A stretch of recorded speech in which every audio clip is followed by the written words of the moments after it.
As-tu déjà eu l'impression de répéter certains schémas, de retomber dans les mêmes relations ou les mêmes blocages, ou même d'être attiré par certains types d'histoires, certaines personnes plus que d'autres? Ceci n'est pas le fruit du hasard, ce sont tes archétypes qui te conditionnent à cela. Mais avant de comprendre ce qu'est un archétype, il nous faut comprendre comment ton esprit fonctionne réellement. Carl Jung disait que notre esprit est structuré en trois couches.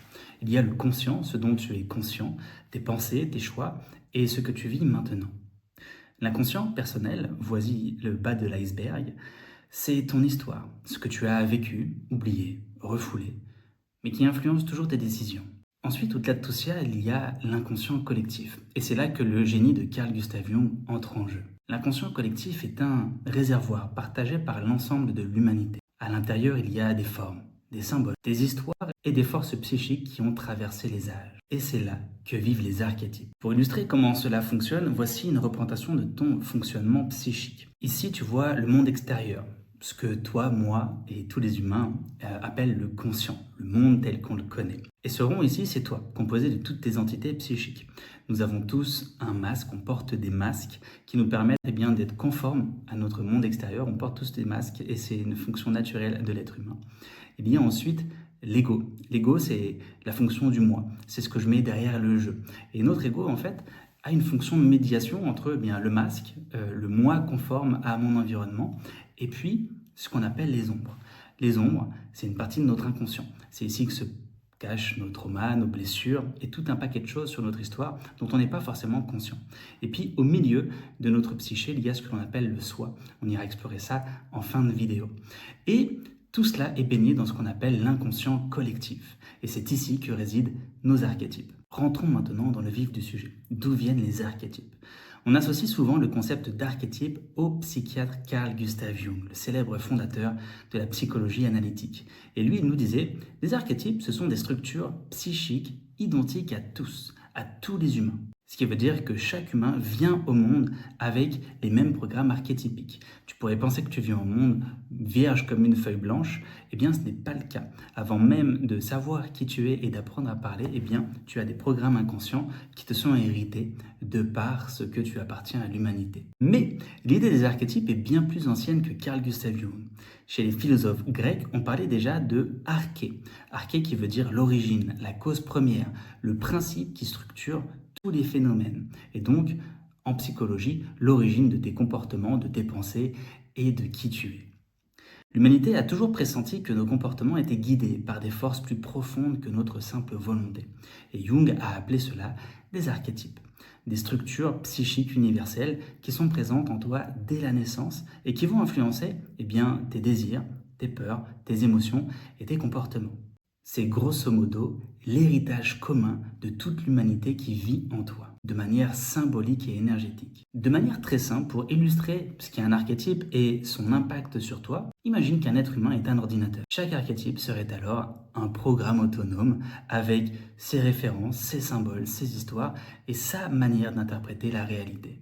Un archétype, c'est aussi un contenant. Et ce qu'il contient, c'est un mythe. Ce qui veut dire que quand un archétype va s'activer chez toi, tu vas pas simplement vivre une émotion. Tu vas aussi entrer dans une histoire. Il y a certains désirs qui vont naître en toi, certaines réactions qui vont devenir automatiques chez toi, et puis tu vas voir le monde à travers la logique d'un archétype en particulier. L'élève de Jung, Eric Newman, expliquait ça de manière magnifique. Il nous disait, les archétypes sont à la psyché ce que les organes sont au corps. En gros, tu ne les vois pas.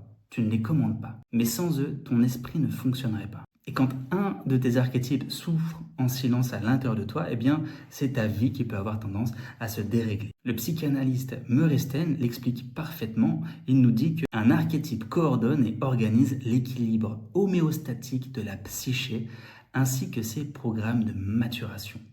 Autrement dit, les archétypes sont les architectes de ta vie intérieure. Ils vont influencer naturellement ta perception du monde, la manière dont tu prends tes décisions, ton évolution et de manière plus générale ton destin. Comme le dit le fameux proverbe, le destin porte ceux qui l'acceptent et entraîne ceux qui le refusent. Si tu connais tes archétypes, ils deviennent des alliés. Par contre, si tu les ignores, dans tous les cas, ils vont diriger ta vie malgré toi.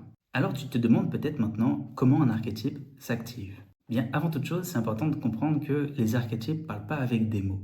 Ils vont se manifester à travers tes rêves, à travers tes désirs, à travers tes peurs. tes intuitions, tes obsessions, les histoires qui te touchent ou celles qui te dégoûtent, les synchronicités et puis les émotions qui ont tendance à t'emporter. Par exemple, tu ressens un appel à te sentir libre, à découvrir, à changer de vie. Probable que l'explorateur chez toi soit activé, il s'active sur le besoin de liberté. Tu veux aider le monde et te sentir utile, eh bien l'ange gardien va s'activer sur ce besoin. Tu as besoin de comprendre les choses, tu as une tendance à analyser tout ce qui se passe autour de toi et à chercher le sens des choses, eh bien probablement le sage est activé chez toi.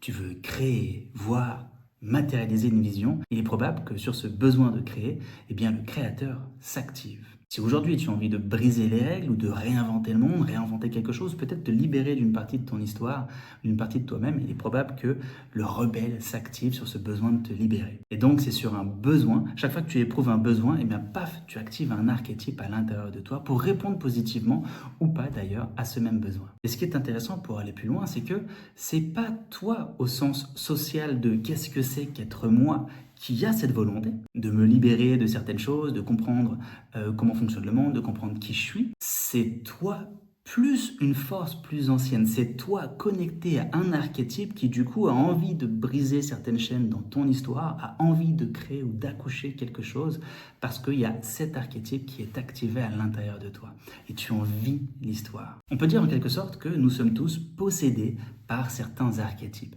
puisque 95% de notre vie est le résultat de notre inconscient et que les archétypes sont dans notre inconscient, eh bien c'est eux qui nous possèdent davantage que nous les possédions. Et c'est comme ça que tes archétypes influencent tes choix, tes relations, tes désirs, tes blocages et tout ça sans que tu ne le réalises. Pour te dire, jusqu'à notre libre arbitre, du coup, est programmé par ces archétypes qui sont activés dans notre inconscient. Donc aujourd'hui, c'est vraiment, pour moi, quand on fait du développement personnel, de la psychologie, comprendre ces archétypes, c'est fondamental. C'est fondamental parce que comprendre ces archétypes, c'est comprendre pourquoi tu aimes ce que tu aimes. C'est comprendre pourquoi tu bloques là où tu bloques.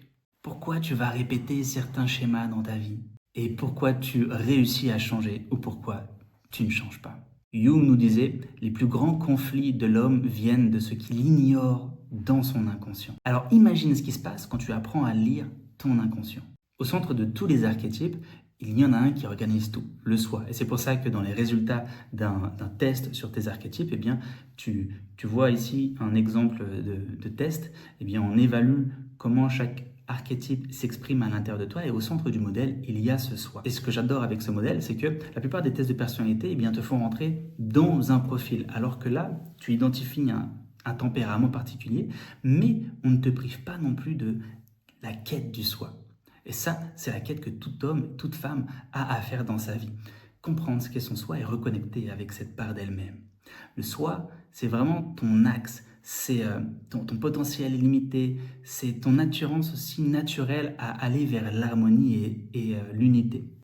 Carl Gustav Jung appelait le soi, d'ailleurs, l'imago Dei, l'image de Dieu, parce qu'on a tendance à projeter ce soi sur le divin, sur Dieu. Le soi, c'est aussi notre totalité psychique. Et Jung nous disait d'ailleurs que quand on rencontre le soi de manière directe, c'est toujours une défaite pour l'ego. Et c'est une défaite pour l'ego parce que eh bien, faire l'expérience du soi, ça nous connecte à quelque chose de tellement plus grand que nous, qu'on transcende l'idée du jeu et l'idée qu'on se fait de soi-même. Personnellement, j'ai fait cette expérience en 2017 et toute ma vie a changé après cette expérience. Et toutes les personnes que je connais et qui ont eux aussi fait l'expérience du soi, eh bien, ont radicalement changé leur vie ou changé leur perception de la vie ou d'eux-mêmes. Il y en a pour certains qui ont des guérisons pseudo-miraculeuses aussi. Connecter le soi, c'est l'énergie psychique la plus dingue qu'on peut trouver à l'intérieur de soi. C'est comme si eh bien, on trouvait Dieu à l'intérieur de soi. Mais on ira explorer tout ça dans une prochaine vidéo. Là, ce que je veux vraiment t'amener en conscience, c'est que tout humain cherche cette reconnexion au soi sans forcément le savoir. Le développement personnel, le coaching et toutes ces sciences qui tournent autour de l'humain visent à reconnecter l'humain, l'homme, à son soi. Et toute psychothérapie qui est efficace est censée reconnecter l'homme à son soi, reconnecter l'ego au soi, histoire de reconnecter à une sorte de plénitude avec soi-même et se sentir entier. C'est vraiment cette quête du soi qui, dans le fond, nous pousse à poursuivre l'alignement, poursuivre davantage de conscience et et vraiment cette sensation d'être entier et en plénitude de soi-même. Alors aujourd'hui, si tu veux vraiment une connaissance poussée de toi-même, des autres et du monde, eh bien commence par découvrir ce qui te guide dans l'ombre et dans ton inconscient. Comprendre tes archétypes, c'est comprendre ton histoire, c'est comprendre tes choix, tes blessures, mettre du sens aussi sur ce qui t'est arrivé et découvrir vraiment l'immensité de ton potentiel. Si tu veux aller plus loin, je t'ai mis des ressources sous cette vidéo. Tu vas pouvoir faire un test pour identifier ton archétype dominant. Et tu as aussi plusieurs masterclass afin de découvrir les archétypes et puis voir tout ce qu'on peut faire avec eux. Et si jamais tu souhaites que l'on aille plus loin ensemble, que je t'aide dans ta transformation ou que je t'accompagne, tu peux m'écrire un message personnel sur mes réseaux sociaux. Je propose actuellement 2 types d'accompagnement. J'ai ma formation Archetype Mastery Pro, où là je te forme pendant 6 mois au coaching et à la thérapie archétypale. Je te montre tout ce qu'on peut faire pour transformer les gens et puis pour te transformer toi-même avec les archétypes. On peut aussi appliquer ça dans le monde de l'entreprise et c'est fascinant pour améliorer le management. Il y a énormément de choses à faire avec. Et si tu souhaites que je t'accompagne individuellement, eh bien je fais aussi des accompagnements, des coachings personnalisés. À chaque fois, c'est du sur-mesure. On voit ta problématique, ta thématique, et puis moi je te propose ce qui va te convenir le mieux. Donc sur mesure à chaque fois, sauf si tu veux vivre un process de libération archétypale où là tu vas voyager à travers les 12 grands archétypes à l'intérieur de toi et on va aller libérer tout ce qu'ils ont pu charger à l'intérieur de toi. Certains blocages en fait, c'est des archétypes qui depuis ton adolescence, ton enfance, ont engrammé une certaine manière d'être, façon d'être. Et bien l'idée c'est de libérer tout ça. Et là c'est un protocole en 7 séances que je te fais aussi vivre si jamais tu veux me rejoindre dans Archetype Mastery Pro. Voilà, j'espère que cette vidéo a répondu à ce que tu cherchais quand tu as cliqué sur celle-ci. N'hésite pas à t'abonner pour ne pas manquer les prochaines.